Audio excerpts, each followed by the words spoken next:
There's a moment in the 2005 Pride and Prejudice movie where Elizabeth arrives at Netherfield with her hem 6 inches deep in mud.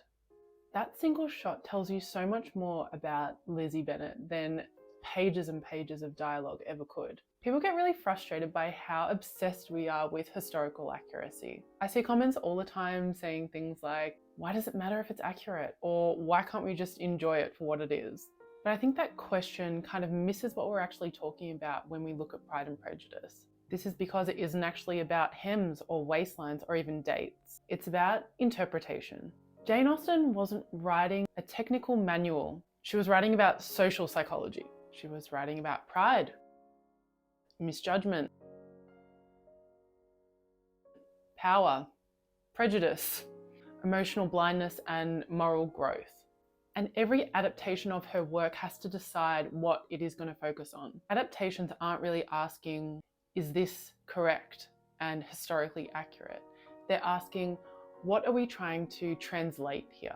The BBC series of Pride and Prejudice translates social order and structure. It shows you how the Regency society worked. The rules are visible and the etiquette is legible. Now the clothes are tidy because the system is tidy. You always understand where everyone stands and why. The 2005 film makes a different choice. It translates interior worlds and emotional ethics. It's less interested in explaining the system and more interested in explaining what it felt like to live within the system. That's why bodies matter. That's why movement matters. Clothes, hair, and texture can carry emotional meaning. Costumes become a shorthand for psychology. So when people argue about historical accuracy, they're actually arguing about interpretation, about which version of Austen they recognise and value. Now, I'm not here to rank the adaptations. I'm here to explain why this version speaks to me and why for so many people, it lingers in a way that feels so real. And from here on, I want to stay with the film. I want to look at Elizabeth through her clothes, one walk, one moment of rebellion, and 2 proposals, because that's really where this film tells the truth. Elizabeth Bennet is described as rebellious and unconventional and spirited. But that's not quite it. Elizabeth is principled. 2005 film shows this in quiet but physical ways. Her face looks winded, a little bit tired, almost as if she's stayed up late reading too much and she's been kind of rubbing her eyes. Her cheeks are beautifully red and flushed because she's been walking too much and too far. Her makeup doesn't polish her, it makes her human. Her hair is kind of a bit wild and sometimes loose, and that's because her attention isn't on herself, it's on the world around her and her interior world. And her clothes matter here. The Bennet sisters' dresses look worn because they are. They're shared. They look like they've been altered and mended. That's because these dresses and clothes are moving between 5 sisters, all at different ages, because it's a reflection of the financial situation that they're in. So the clothes feel worn and lived in and reused and mended and adjusted to fit all different sisters. Nothing is wasted. Care circulates throughout the family. And individuality kind of exists within constraint. Elizabeth's defining trait isn't freedom at any cost. It's care without self-erasure. That's why she walks to Netherfield. That's why she refuses Mr. Collins. And that's why later she will reject Darcy. Same value, different situations. The walk to Netherfield is the hinge to the entire film. Elizabeth walks because she loves walking, but because Jane matters and she wants to just get there as quick as possible. She arrives with mud all around her hem because to her decorum doesn't outweigh care. And she doesn't soften herself on entry. She doesn't apologise for being exactly who she is in that moment. Darcy watches this. Caroline Bingley represents what Darcy should want. Polish, display, ease inside elite spaces, effortless performance. Elizabeth represents something completely different. Action driven by care, ease in the self, attention directed outward, not inward. This is where attraction starts. Not because she's improper, but because she's aligned. And this connects directly to Georgiana. Darcy understands devotion, understands protectiveness. He recognizes that ethic immediately because it's one he already values privately, and something shifts, not intellectually but physically. This is why the hand flex matters. Not because it's romantic, but because it's the first time Darcy goes against propriety on his own terms.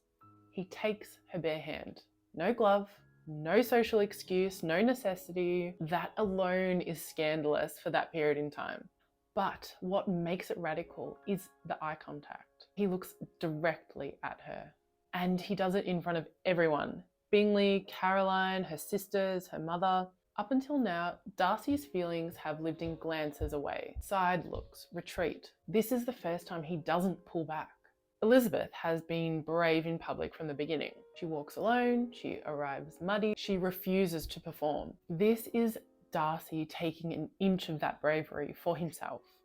The flex isn't desire, it's awareness. It's him realizing he can cross a line. But he doesn't yet know which lines matter most. And this is why the first proposal still fails. Darcy has learned how to break social rules, but he hasn't yet learned how to honour ethical ones. In that first proposal scene, the rain is pouring down. Elizabeth kind of pulls her neckerchief off and she's like frustrated. All of those feelings are kind of consuming her. Darcy comes to her as if he just cannot contain that any longer. It's more of a selfish act for him to just absolutely release all the feelings that he's been feeling. The colour grading, the music, the rain, even the thunderstorm crack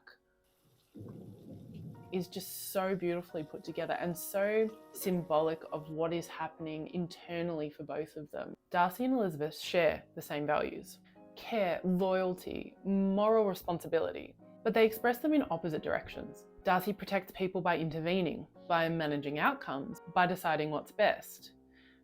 Elizabeth protects people by listening, by respecting autonomy, by refusing coercion. So when Darcy interferes with Jane's future, he believes he's being responsible. And when Elizabeth rejects him for it, she is also being responsible. The proposal doesn't fail because the love is false. It fails because the behaviour doesn't yet match the values. And Elizabeth has her own reckoning here. She realises she has been proud. She realises she has been prejudiced, not just towards Darcy, but in how she judged people at all. She trusted Wickham because he was charming, because he was emotionally fluent, because he performed openness easily.